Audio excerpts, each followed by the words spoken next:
నమస్కారం. ఒక నిమిషం యొక్క నిర్మాణం వినడానికి కొంచెం ఆసక్తికరంగా ఉంది కదూ?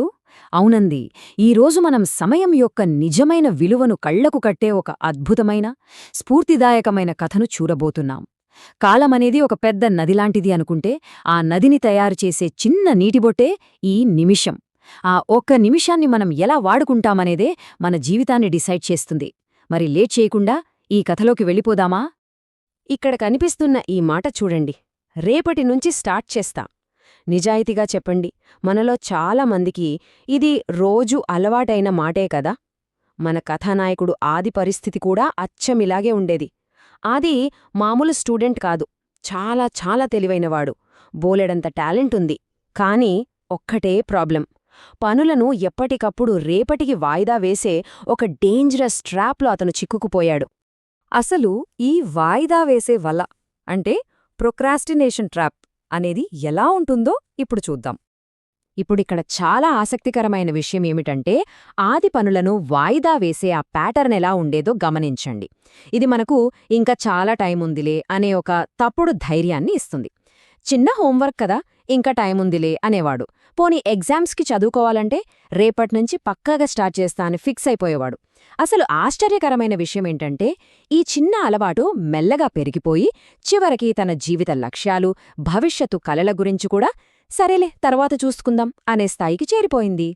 సరిగ్గా అప్పుడే ఆది జీవితంలోకి 10 నిమిషాల పరీక్ష ఒకటి ఊహించని విధంగా వచ్చింది. ఒకరోజు సడన్గా వాళ్ల టీచర్ క్లాసులోకి వచ్చి ఒక సర్ప్రైజ్ టెస్ట్ పెట్టారు. ఆ బోర్డు మీద రాసిన టైం ఎంతో తెలుసా? కేవలం 10 నిమిషాలు, ఓన్లీ 10 మినిట్స్.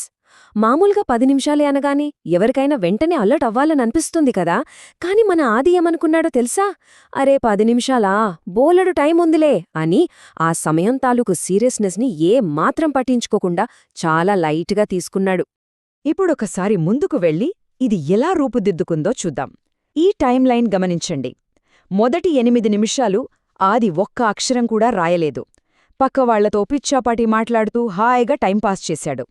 కాని కరెక్ట్గా 9వ నిమిషం వచ్చేసరికి ఒక్కసారిగా రియలైజ్ అయ్యాడు. అరే టైమైపోతోందే అని లోపల టెన్షన్ స్టార్ట్ అయింది. ఇక ఆఖరి 10వ నిమిషం అంటే కేవలం 60 సెకండ్లు మాత్రమే మిగిలి ఉన్నప్పుడు ఆ టెన్షన్కి చేతులు వణకడం మొదలయ్యాయి. ఆ హడావిడిలో గబగబా ఏదో రాసేద్దామని ట్రై చేశాడు. కాని ఏం లాభం? టైం అప్, బెల్ మోగింది. ఆలస్యం చేయడం వల్ల అతను చెల్లించుకున్న మూల్యం, అంటే అతను కోల్పోయిన ఆ అవకాశం ఎంత పెద్దదో ఇప్పుడు చూద్దాం. ఇక్కడ అత్యంత కీలకమైన పాయింటేంటంటే, మీ స్క్రీన్ మీద కనిపిస్తున్న ఈ నంబర్ చూడండి, 1. కేవలం ఒక్కటంటే 1 మార్క్. రిజల్ట్స్ వచ్చాక తెలిసిందేంటంటే, ఆది క్లాస్ ఫస్ట్ ర్యాంక్ మిస్ అయ్యాడు. ఎంత తేడాతో తెలుసా? ఎగ్జాక్ట్గా ఈ 1 మార్క్ తేడాతో. ఆ 1 మార్క్ తెచ్చుకోవడానికి అతను పెద్దగా కష్టపడక్కర్లేదు. మొదట్లో అంత క్యాజువల్గా వేస్ట్ చేసిన ఆ కొద్ది నిమిషాలు వాడుకునుంటే సరిపోయేది. Just 1 minute 1 mark. ఆ రోజు సాయంత్రం వాళ్ల ఉపాధ్యాయుడు ఆదికి ఒక అద్భుతమైన జీవిత పాఠం చెప్పారు. ఇది ఈ కథకే హైలైట్ అని చెప్పొచ్చు. టీచర్ ఆదిని దగ్గరికి పిలిచి అన్న మాటలు ఇవే. అది 1 నిమిషం అనేది చాలా చిన్నదిగా అనిపించొచ్చు, కాని అదే నిమిషం ఒక రైలు మిస్ అయ్యేలా చేస్తోంది, ఒక పెద్ద అవకాశాన్ని దూరం చేస్తోంది, కొన్నిసార్లు ఏకంగా జీవితాన్నే మార్చేస్తోంది.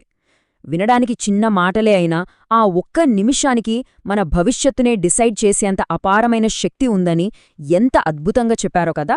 మరి అక్కడి నుండి ఆది ఎలా మారాడో, అతని విజయ రహస్యమేంటో ఇప్పుడు చూద్దాం. టీచర్ చెప్పిన ఆ మాటలు ఆది మైండ్లో ఒక పెద్ద ఇంపాక్ట్ క్రియేట్ చేశాయి. అక్కడి నుండి అతని థింకింగ్ ప్రాసెస్ మొత్తం మారిపోయింది. అలా కొన్ని సంవత్సరాలు ఫాస్ట్ ఫార్వర్డ్ చేసి చూస్తే, మన ఆది ఇప్పుడు పాత ఆది కాదు, తన ఫీల్డ్లో టాప్ పొజిషన్లో ఉన్న ఒక సక్సెస్ఫుల్ పర్సన్. ఒక ఇంటర్వ్యూలో ఎదురుగా ఉన్న వ్యక్తి ఆదిని ఇలా అడిగారు, అసలు మీ గొప్ప విజయాల వెనుక ఉన్న సీక్రెట్ ఏంటి అని. దానికి ఆది ఇచ్చిన ఆన్సర్ వింటే నిజంగా మనందరికీ ఒక కనువిప్పు.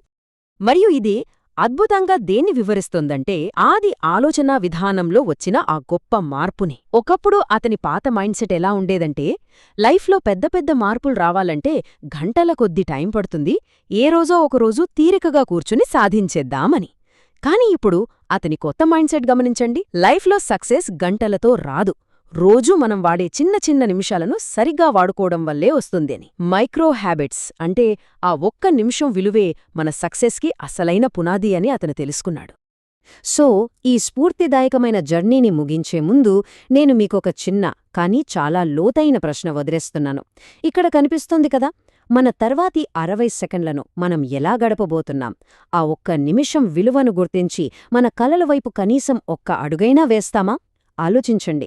ఎందుకంటే ఒక నిమిషం నిర్మాణమంటే కేవలం 60 సెకండ్లను కలపడం కాదు, అది మన రేపటి భవిష్యత్తు నిర్మించే అత్యంత బలమైన ఇటుక. ఈ కథ మీకు నచ్చినట్లయితే లైక్ చేయండి, షేర్ చేయండి, సబ్స్క్రైబ్ చేయండి. Thank you for watching.